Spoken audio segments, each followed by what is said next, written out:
I'm a refugee from Iran. I arrived in the UK 2 years ago and I was given help, and I was told that I needed to come to City Lit to learn British Sign Language and English. It would make me confident and things would be better, so I came along and gave it a try. I now have British Sign Language Level 2 and English Level 1. I find it easier to have a conversation with anybody. But by coming to City Lit, it's been very positive. I enjoy myself, I have fun. I'm learning BSL and English. Now life is easier.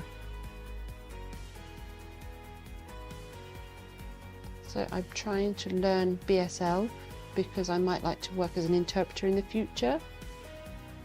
We have refugees from places such as Iran. I could translate for them. I know that it won't be a quick process. It will take time, but it's a hope for the future.